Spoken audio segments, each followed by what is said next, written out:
Assalamu alaikum wa rahmatullahi wa barakatuh. This is Spovis. Welcome to our YouTube channel, The Spovis Guide. In today's section, we shall be talking about TIKAAF. TIKAAF.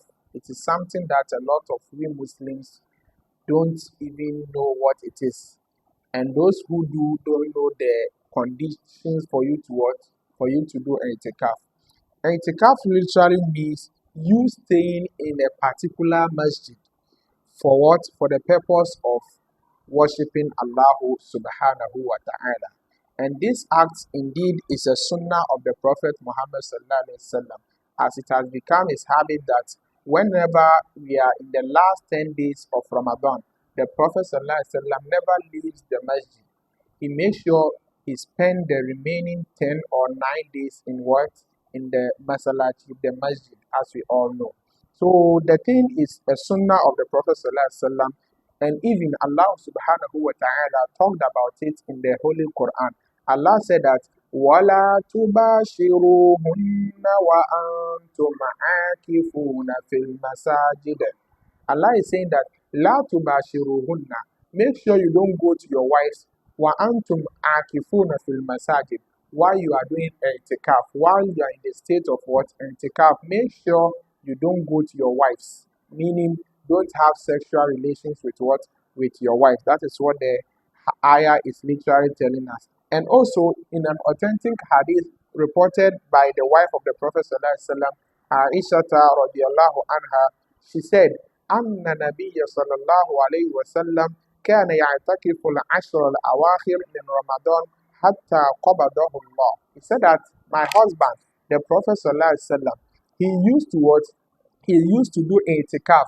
He stay in the masajid or the masjid from where? From the last 10 days of Ramadan up to what? Up to the time of Eid al-Fitr. The Prophet did all this hatta qabadahullah, meaning until he died. He did the itikaf till Allah subhanahu wa ta'ala himself what? Called him to his glory. Then let's see, why is it that we do itikaf? Why do we do itikaf? Why is it necessary for we Muslims to do that? Then according to some of the scholars, they are saying that al-i'tikaf qat'ul alaiq an al-khalaiq liltisali bi khidmat al-khaliq. We do that so that we make sure we enforce or we make a particular relationship, a strong relationship with Allah subhanahu wa ta'ala. He that is our creator, at the expense of what? At the expense of the creatures. Meaning at that time we will leave off other people and concentrate on the worship of Allah subhanahu wa ta'ala. That is why we do i'tikaf. And i'tikaf, as we said, it has a lot of things that you have to do. One, in the rukn, the pillars of i'tikaf, you have to make sure that one, you are doing it with a niyyah. You have to make a niyyah. Make an intention that you are doing what? You are doing i'tikaf. Secondly, you have to do al-makthu fil masjid. You have to stay in a particular masjid. Then, here are the shurut, the conditions for you to do i'tikaf. Firstly, you must be a Muslim. You have to be a Muslim before you can do i'tikaf. Secondly, at-tamyiz. You should be someone who can differentiate between good and evil before we can consider your i'tikaf to be valid. And thirdly, you have to do niyyah, as we say. And also, fourthly, at-taharatu min al-hadath al-akbar. You have to make sure you are free from impurity. When we say impurity, we are talking about what? The greater ones, like semen or any other thing that can prevent you from what? From being in a state of purity. And also, you have to be someone who has also decided not to have sexual relation with your wife at that particular time. Meaning you have to do al-kafu and shahwa. You have to make sure that you won't follow your sexual lust, but rather you are going to worship Allah subhanahu wa ta'ala. That is also a condition. Another condition is that as a male, you have to do the i'tikaf at a masajid or as a masjid that the jama'ah are there. You don't do it in a masjid that maybe it is attached just to your house. you have to make sure it is a masjid that Jama'ah come. If it is a masjid in your house and Jama'ah come, meaning there are a lot of congregants that come there, there is no problem, you can do it. But if it is just you that pray there, it is not accepted as a male for you to do it. But as a female, you can do it in any masjid of your choice. And also, for a female, you have to make sure that you seek permission from your husband before you can possibly do what? Do the itikaf that we are talking of. So, without the consent of your husband, as a female, you are not permitted to do what? To engage in itikaf. The next thing is make sure you are also fasting. Make sure you are fasting while doing the itikaf. You are in the state of what? Fasting. And also, you should make sure that you never leave the place of the itikaf, that is the masjid, except for a necessity.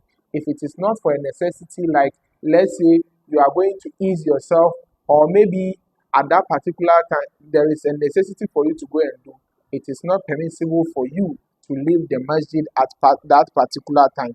And there are some things that are accepted or are permissible for the one doing itikaf. You doing that, there is no blame on you. What is that? You can what? You can make sure you clean up yourself well, you bath, and also make sure that you cut off or shave off your hair. There is nothing wrong with that. You can do wudu at that particular time. You can also what? You can do akdun nikah. You can also make, maybe they can make a marriage arrangement for you at that particular time.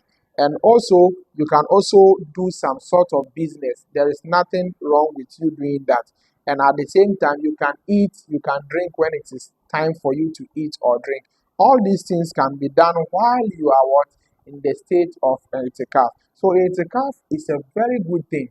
And according to a lot of scholars, they are saying that you can do it walau lahzatan, even if it is for just a short period, it is accepted.